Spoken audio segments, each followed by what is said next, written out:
They said only I could save my son.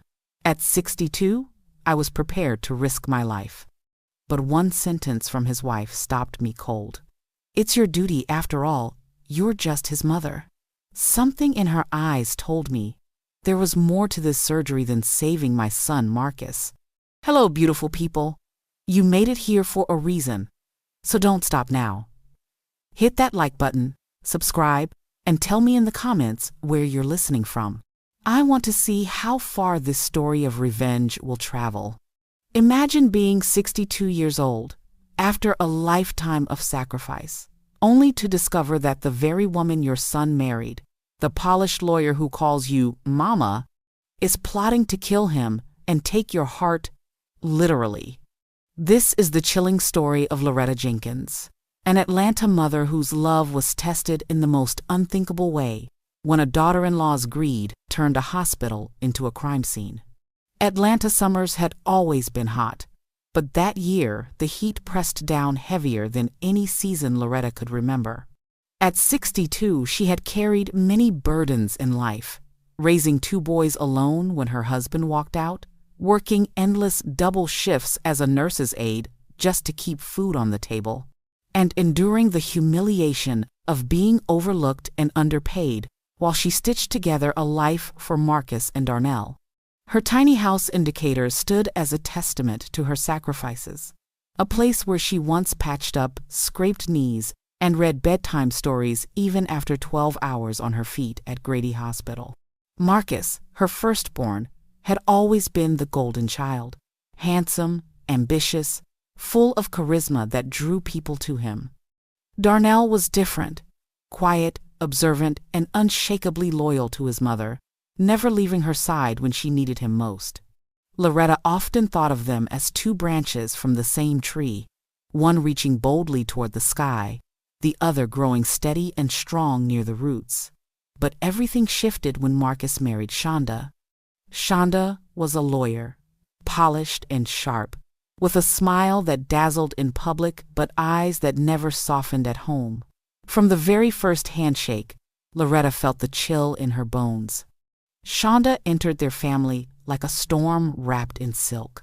At the wedding, she wore a gown that glittered under the church lights, and people whispered about her brilliance. She's a lawyer, you know. Marcus really scored. Loretta clapped with the rest, but her palms felt heavy. She watched Shonda's eyes scan the room, assessing and calculating, as though every person present was a potential case file. Marcus, blinded by love and ambition, saw none of it. He held Shonda's hand as if it were gold, grinning like he had caught the sundae. In the early years, Loretta tried to give Shonda the benefit of the doubt. She invited her over for Sunday dinners, served collard greens and cornbread, tried to knit her into the family quilt, but Shonda always seemed too busy, too important. She'd sit at the table scrolling on her phone, occasionally lifting her head to throw a polished compliment. "This cornbread is quaint, Mama Loretta." Darnell, sitting in his usual corner seat, would narrow his eyes but keep quiet, never wanting to stir his brother's joy. Yet, in Loretta's heart, unease grew like mold in the dark. Shonda had the kind of smile that never touched her soul, and Loretta knew the type. She'd seen women like her in the hospital, hungry, ruthless, and ready to devour anything that stood in their way.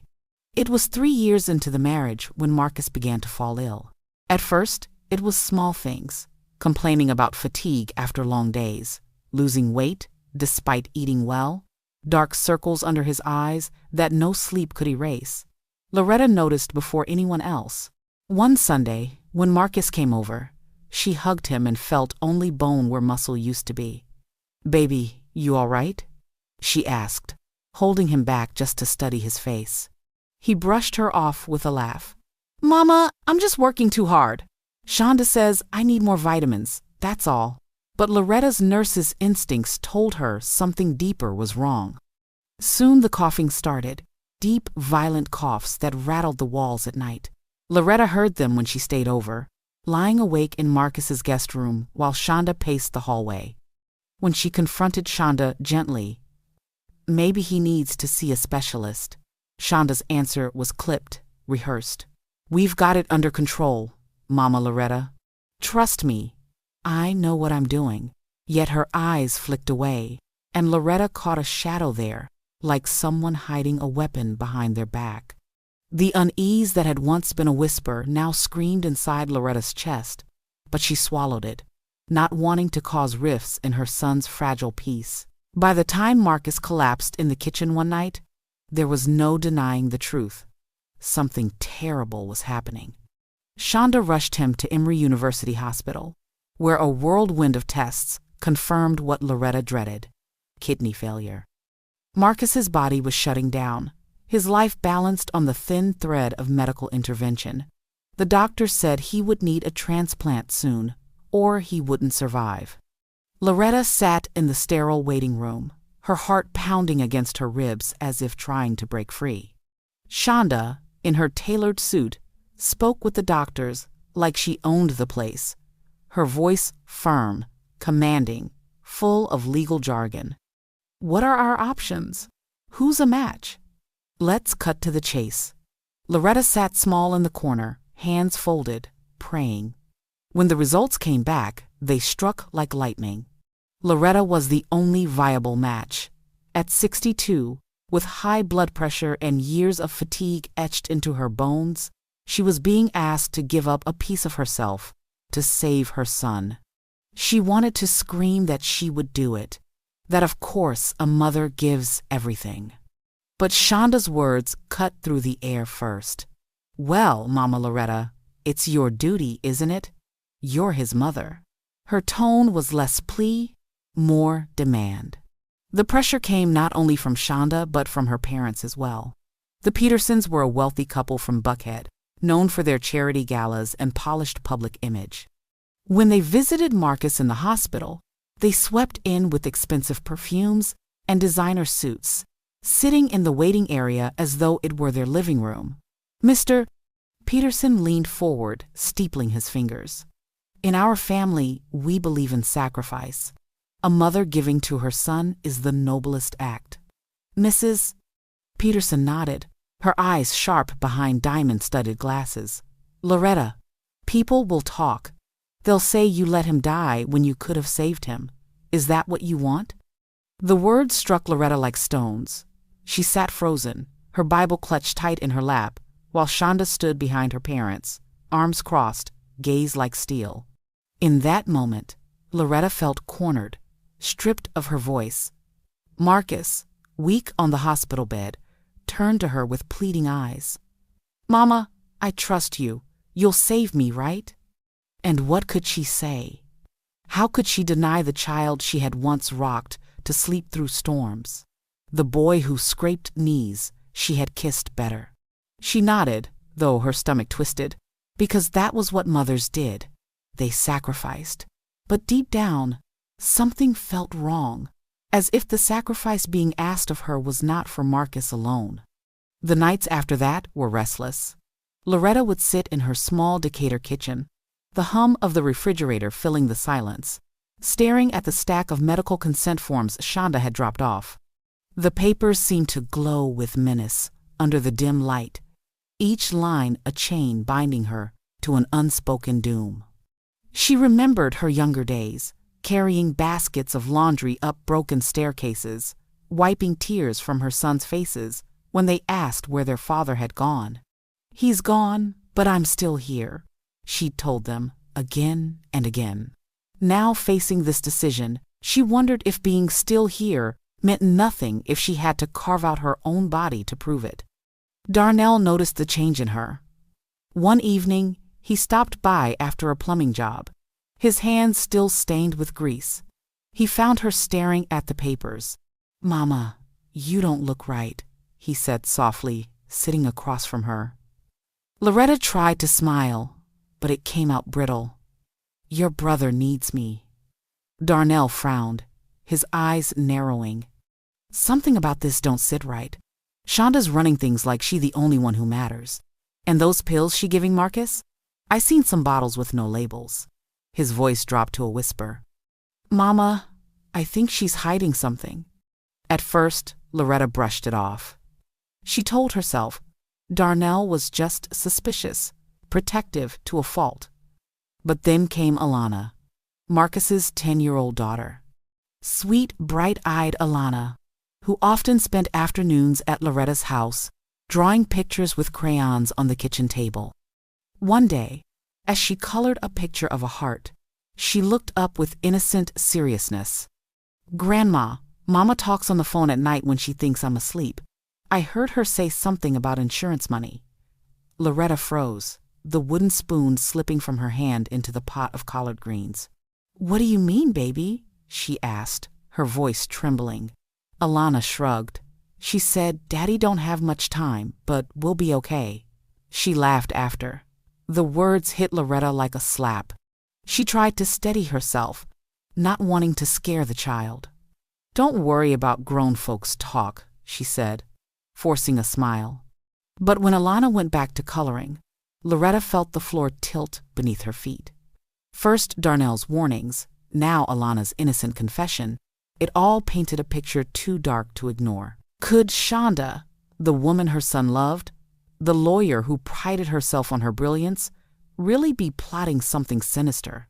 The thought gnawed at Loretta's soul, but she had no proof, only shadows, whispers, and a growing terror that made her chest ache.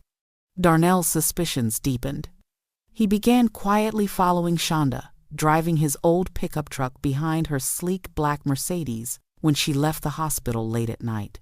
One evening, he saw her pull into a dimly lit parking lot downtown.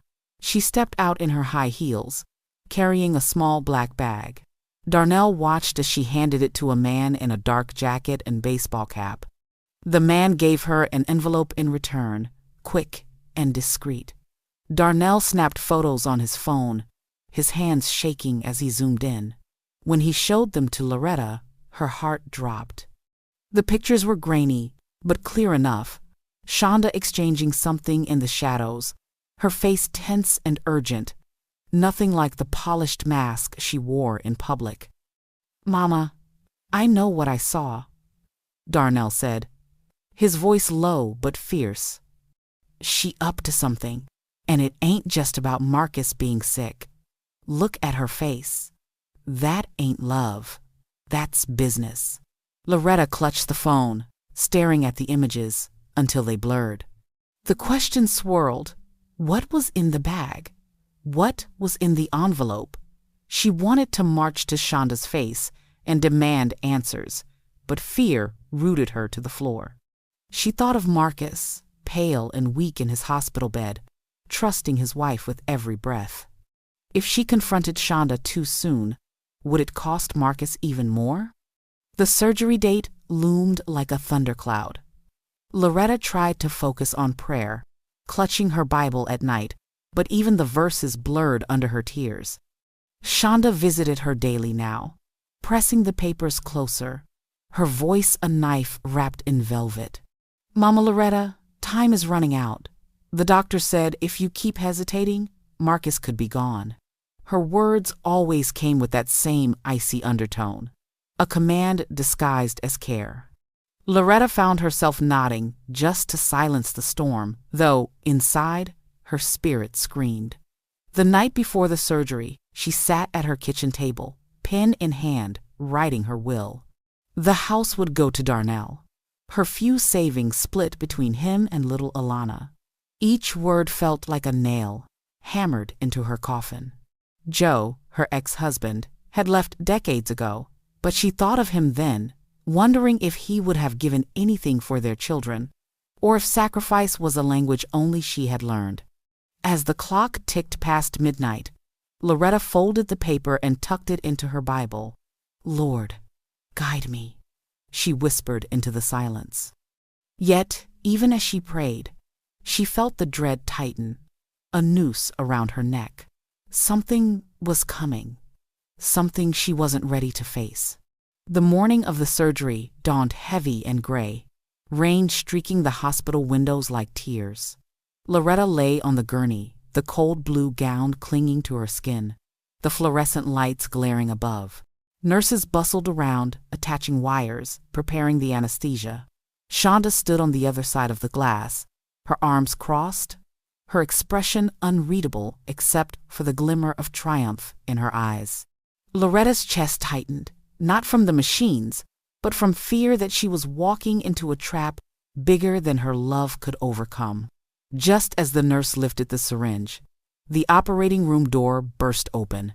Alana rushed in, her braids bouncing, her little chest heaving as she held an old iPad against her chest. "Grandma!" she cried, her voice trembling but loud enough to stop the room cold. "I have to tell the truth about why Daddy really needs your kidney."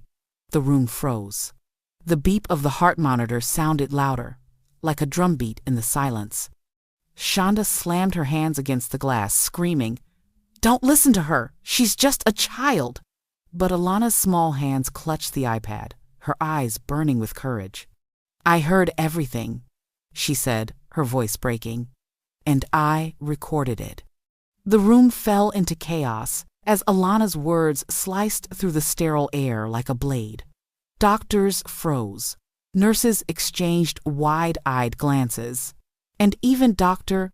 Thompson, the head surgeon who prided himself on never flinching, paused with the syringe mid-air. Loretta's body, strapped against the cold table, went rigid. Her eyes filled with tears she didn't dare let fall. In that suspended moment, every sound magnified. The steady beep of the heart monitor thundering like a drum, the clink of surgical instruments trembling on metal trays, and Shonda's fists pounding against the observation glass. "She's lying!" Shonda shrieked, her voice so sharp it seemed to crack the glass. But no one moved toward Alana, not yet. The girl's braids were damp from the rain, her school shoes muddy, her small chest rising and falling with determination. She held the iPad as if it were the Ark of Truth. "I recorded Mama on the phone," she said, her voice trembling but strong. "She said Daddy wasn't just sick. She said the money would come after Grandma gave her kidney. She said Grandma wouldn't dare refuse." The words ricocheted through the room, striking Loretta with both terror and relief. Terror that it confirmed her darkest suspicions. Relief that she wasn't crazy after all. Dr. Thompson signaled the team to step back. His voice, usually calm and clinical, cracked with authority. "Pause everything. Let the child speak." Nurses exchanged nervous glances, lowering syringes and pulling back machines, as though suddenly aware they might be part of something monstrous. Loretta turned her head as far as the restraints allowed, straining to see her granddaughter. Alana's small hands fumbled with the iPad before she pressed play. A grainy recording filled the operating room, Shonda's unmistakable voice slithering out of the speakers. "After the transplant, the test results will be perfect, don't worry. That old woman won't dare refuse. The payout will come, and Marcus won't last much longer, but will be set for life." Gasps rippled through the room like waves. A nurse dropped a tray, the clatter echoing like thunder. Loretta's stomach churned, bile rising in her throat. She had feared betrayal, but hearing it, Shonda's voice, cool and calculating, was like being stabbed in the heart. Shonda screamed from behind the glass, her face twisted in panic. "That's doctored! She doesn't know what she's playing!" But the mask had cracked. Her voice shook and her eyes darted wildly, as though searching for a lifeline that wasn't there. At that very moment, the doors slammed open again. Darnell stormed in, his work boots squeaking against the polished tile, his shirt soaked with sweat and grease. His eyes burned with a fury Loretta hadn't seen since he was a boy defending his brother in a schoolyard fight. "Enough!" he roared, striding toward the table. Security rushed behind him, but Dr. Thompson raised a hand, halting them. "Let him speak," the surgeon commanded. Darnell pulled a folded envelope from his pocket and slapped it on the table beside his mother. "I followed her," he said, his voice raw, pointing through the glass at Shonda. "I watched her hand off medicine to a man in a black car. I took pictures. I saw her take cash in return. She's poisoning Marcus, and lining her pockets. Gasps erupted again. A nurse whispered, "Dear God." Loretta's breath caught as Darnell pulled out his phone and displayed the blurry but undeniable photos. There was Shonda, exchanging a black bag for an envelope, her face hard and businesslike, not the face of a devoted wife. Shonda's fists pounded harder against the glass, her scream echoing, "This is madness! They're framing me!" But her voice had lost its polish. It was the raw cry of someone cornered. Marcus's voice floated weakly from the adjacent prep room, carried through the crack of the door left ajar. "What's happening? Why are you yelling?" His voice was frail, a trembling thread that pulled at Loretta's heart. She wanted to leap off the table, to run to her son, but the straps bound her down. She turned her head toward Darnell, her eyes pleading. He moved closer, gripping her hand, rough and calloused from years of plumbing work. "Mama, you ain't giving nothin' today," he said fiercely, his jaw tight. "Not your kidney, not your life, not for them." Tears spilled from Loretta's eyes, rolling into her hairline. For months she had carried the weight of silent suspicion, crushed beneath guilt and duty. But now the truth bared itself raw, undeniable. Shonda's scheme, insurance money, payouts, secret handoffs, it was all unraveling like a rotten thread. Yet, with every revelation came fear. If Shonda had gone this far, what else was she capable of? Would Marcus survive the poison coursing his veins? Could Loretta protect Alana, who had just placed herself in danger by exposing her mother? Fear and fury collided inside her chest, but above all, a fire lit. She would not be a pawn anymore. Shonda's parents appeared in the corridor behind the glass, their expensive coats still glistening from the rain. "Mrs." Peterson banged her diamond-clad hand against the glass, her voice shrill. "This is slander. You people don't know what you're saying." "Mr." Peterson leaned close to a younger surgeon, sliding something discreetly from his jacket pocket, an envelope thick with bills. "Let's get this surgery moving," he hissed. "But doctor." Thompson stepped forward, his tall frame blocking the attempt. He snatched the envelope and tossed it to the floor, his voice a blade. "This is no longer a surgery. This is a crime scene." The room froze at his words. Nurses stiffened, security shifted uneasily, and Loretta's heart thundered with both fear and vindication. She wasn't alone anymore. Authority stood on her side, even if just for this moment. Shonda's face twisted, tears streaking her makeup as she screamed at her parents. "Fix this! You promised we'd be safe!" But Mrs. Peterson's eyes darted nervously, her arrogance faltering. Loretta watched the mighty fall before her. Wealth, power, manipulation, crumbling like sandcastles under the tide. For years, she'd felt powerless against them, but now the truth shone like a floodlight, impossible to bury. Alana clutched the iPad tighter, her small frame shaking as if the weight of the world rested in her arms. She looked from her grandmother to the doctors, her eyes glistening with both fear and bravery.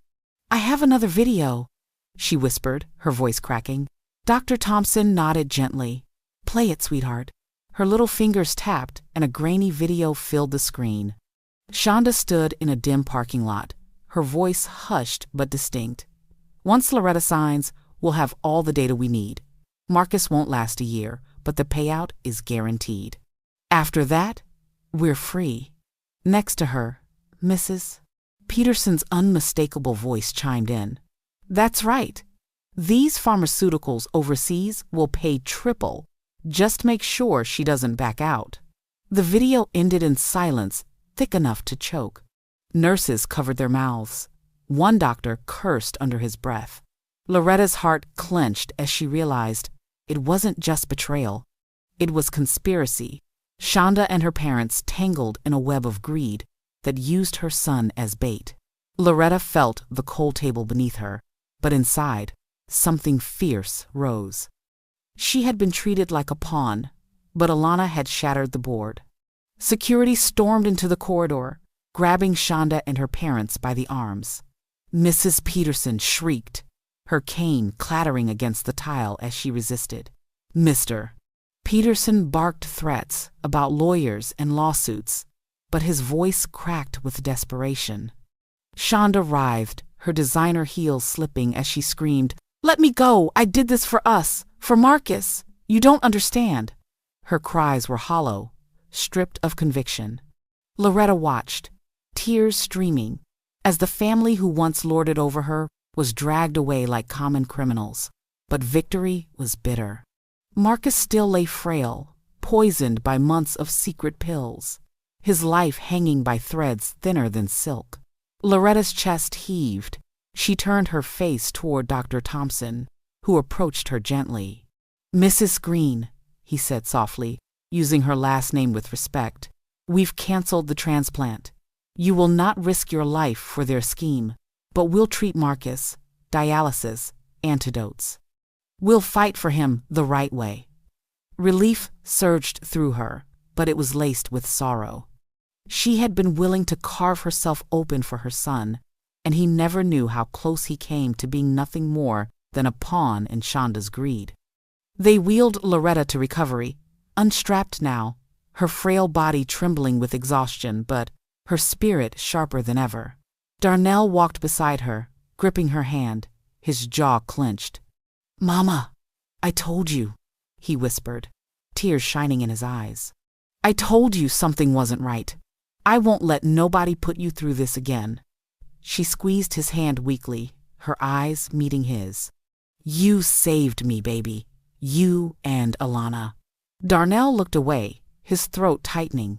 For years he'd been the quiet son, the overlooked one, always in Marcus's shadow. But in that moment, Loretta saw him clearly, the steady root that had held her together when storms tried to tear her down. When they reached the waiting room, Marcus was there, barely conscious, IV lines tethering him to life. His lips quivered as he looked at his mother. "Mama, is it true? Shonda?" His voice broke. Loretta sat beside him, gathering his frail body into her arms, as if he were a boy again. "Hush, baby," she whispered through her tears. "You're safe now. We'll get you through this." Her heart shattered at his sobs, but there was strength in her arms. She had nearly given everything, but now she vowed never to be silent again. News spread quickly. Within days, headlines screamed, "Atlanta lawyer arrested in insurance fraud scheme." Reporters swarmed the hospital, cameras flashing, microphones thrust at doctors who refused to comment. Neighbors who once envied Shonda's success whispered about the Petersons' downfall. Loretta stayed by Marcus's bedside, her Bible resting on the table, reading him Psalms when he was strong enough to listen. Each day was a battle. Dialysis treatments, medicines, slow progress. But the poison in his body began to fade, and color slowly returned to his cheeks. Alana visited daily, crawling into her grandmother's lap, though she was far too big now, whispering, "I was scared, Grandma. But I had to do it." Loretta kissed her forehead, tears dampening the child's braids. "You saved me, baby girl. You saved all of us." Nurses who once saw Loretta as just another tired old woman now treated her with reverence.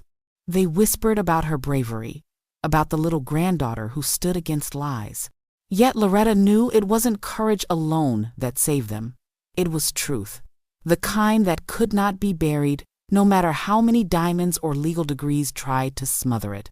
As Marcus grew stronger, so too did Loretta's resolve.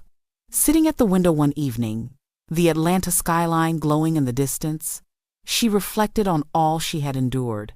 She thought of the nights spent in silence, crushed by guilt, nearly signing away her life because others convinced her it was her duty. She thought of the years Shonda's cold smile had made her doubt her instincts, the weight of manipulation that nearly destroyed them.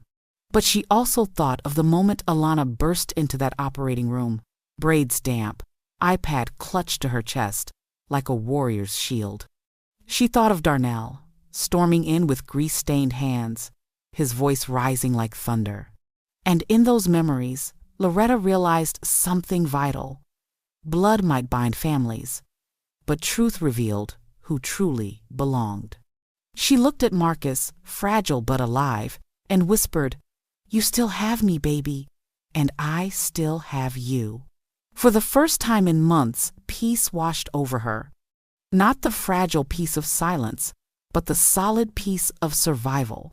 Yet she knew the battle wasn't over. There were courts, trials, consequences ahead. But whatever storms remained, Loretta would no longer face them as a pawn. She had reclaimed her voice, and with it, her life. The trial of Shonda Peterson Green became the talk of Atlanta. For weeks, newspapers splashed her face across headlines. Rising star lawyer falls in insurance plot. Television anchors dissected her every move. And gossip blogs twisted the story into a spectacle of greed and betrayal. Loretta sat quietly on the hard wooden benches of Fulton County Superior Court, her Bible resting in her lap, watching as the woman who had once called her mama now stood in a defendant's chair. Shonda looked smaller without her armor of confidence, her designer suits replaced with plain prison garb, her hair unstyled, her eyes hollow. Yet she still carried flickers of defiance. When the prosecutor replayed the recordings Alana had captured, Shonda's jaw tightened, her fists clenching. "Those words were taken out of context," she insisted, her voice brittle. But context couldn't erase the venom in her tone, the cold calculation of a woman willing to trade lives for money. Darnell testified with the photos he'd taken, recounting every step of his pursuit. The jury leaned forward, jaws tight, eyes narrowed. Loretta's heart ached as Marcus, frail but recovering, was wheeled into the courtroom to testify against the wife he once adored. His voice trembled as he said, "She was supposed to save me, but instead, she tried to bury me." Silence filled the room, heavy and absolute. Mrs. and Mr. Peterson sat at the defense table too, their wealth and influence unable to shield them now. Their lawyer argued that they were merely concerned parents, but the video clips told another story: voices plotting payouts, references to pharmaceutical buyers, and cold laughter at the expense of a dying man. Loretta watched them with a mixture of rage and sorrow. These were people who had lived in luxury their whole lives, yet still hungered for more, willing to strip her of her very organs to fund their greed. She thought of the nights she'd worked double shifts, the calluses on her hands from cleaning floors, the pride she felt watching Marcus graduate, all sacrifices made without complaint. How could anyone with so much want to take from someone who had so little left? When Shonda's lawyer tried to discredit Alana's recordings, the prosecutor called Alana to the stand. The courtroom collectively held its breath as the 10-year-old walked up, clutching her stuffed rabbit for courage. "Tell the court what you heard," the prosecutor said gently. Alana's voice wavered, but her words were clear. "I heard my mama say Grandma would give her heart and then Daddy would die, but we'd be rich. I recorded it because I was scared no one would believe me." Even the judge's stern face softened at the child's bravery. Shonda's defense crumbled further when her former colleague from the law firm testified under oath. He admitted he had been approached by Shonda months earlier to draw up documents that would expedite inheritance claims. He described her obsession with Marcus's insurance policy, how she frequently asked hypothetical questions about payouts in cases of sudden death. Each word chipped away at the facade she had tried to maintain. Loretta sat in the gallery, her hands gripping her Bible so tight her knuckles whitened, whispering silent prayers of strength. It was not easy watching Marcus break down on the stand, recounting how Shonda had fed him pills disguised as vitamins, how she smiled and stroked his hair even as he grew weaker. He wept openly, and Loretta wept with him. The betrayal cut deeper than any knife, not just because it was deadly, but because it wore the mask of love. As Marcus's sobs echoed through the chamber, Shonda's face finally cracked. Tears streamed down her cheeks, mascara streaking, her hands trembling. But Loretta knew better than to mistake those tears for remorse. They were not born of guilt. They were born of being caught, and that made them even colder. When the verdict finally came, the courtroom was silent enough to hear the scrape of the jury's chairs as they returned. Loretta's heart pounded so loud it drowned out her own prayers. The foreman, a middle-aged black woman with sharp eyes, stood tall. "We, the jury, find the defendant, Shonda Peterson Green, guilty on all counts: conspiracy to commit fraud, attempted manslaughter, and aggravated assault by poisoning." Gasps erupted. Shonda collapsed into her chair, her hands clutching her head as sobs tore through her. Her parents' faces turned ashen when the verdict was extended to them too, guilty of conspiracy and attempted fraud. The judge's gavel struck like thunder, sealing their fate. Sentencing was set. Shonda would face 25 years in prison, her parents 15 each. Reporters exploded into chatter, cameras flashing, but Loretta heard none of it. She leaned against Darnell's shoulder, tears flowing freely, her heart a strange blend of grief and vindication. Justice had been served, but at what cost? Her son's body was still weak. Her granddaughter had endured trauma no child should bear, and her own soul carried scars too deep to see. Yet as she looked at Marcus, alive, breathing, she whispered, "Thank you, Lord." In the weeks that followed, life settled into a new rhythm, though nothing would ever be the same. Marcus moved into Loretta's home during his recovery, dialysis machines humming softly in the corner of the living room. Loretta returned to her role as caretaker, cooking soups and reading psalms, just as she had when he was a boy. Darnell stopped by daily, fixing anything that broke, his quiet presence a shield around them. Alana, though shaken, began to smile again. She slept in a small bed beside her grandmother's, often crawling under Loretta's covers at night when nightmares chased her. "You're safe, baby," Loretta would whisper, stroking her braids until she drifted back to sleep. But safety felt fragile. Every creak of the floorboards at night made Loretta's heart race. The shadows of betrayal lingered, whispering doubts into her ear. Could she ever truly trust again? Yet each morning, when she saw Marcus's chest rise and fall, when Alana's laughter rang out in the kitchen, she felt a fragile hope stitch itself together inside her chest. Healing, she realized, was not sudden. It was slow, deliberate, and often painful. But it was possible. Community members rallied around Loretta, dropping off casseroles, groceries, and envelopes with small donations. The church held a prayer service for her family, and the pastor spoke of resilience and divine justice. "The devil comes to steal, kill, and destroy," he preached, "but God lifts up the humble and scatters the proud." Loretta sat in the front pew, Alana curled against her side, and felt the truth of those words ripple through her.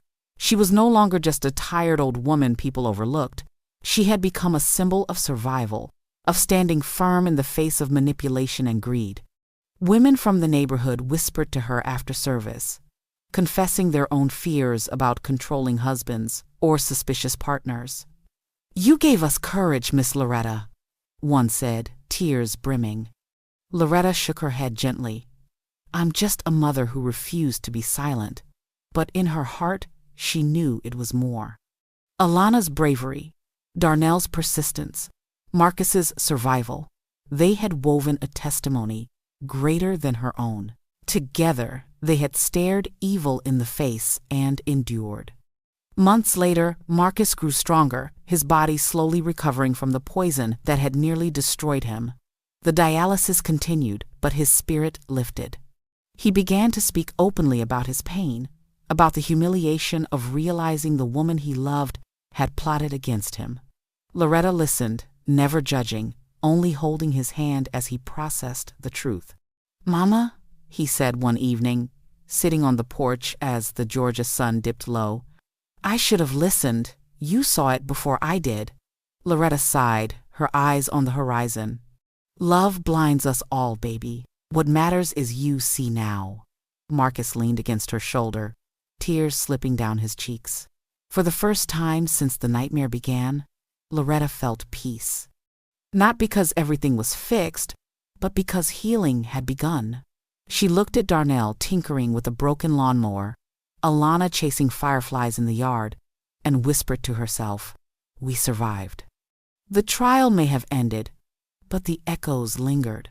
Sometimes Loretta woke in the middle of the night, her chest heavy, convinced she could still hear Shonda's cold voice saying, once Loretta gives up her heart, she would sit in the dark, clutching her Bible, reminding herself it was over.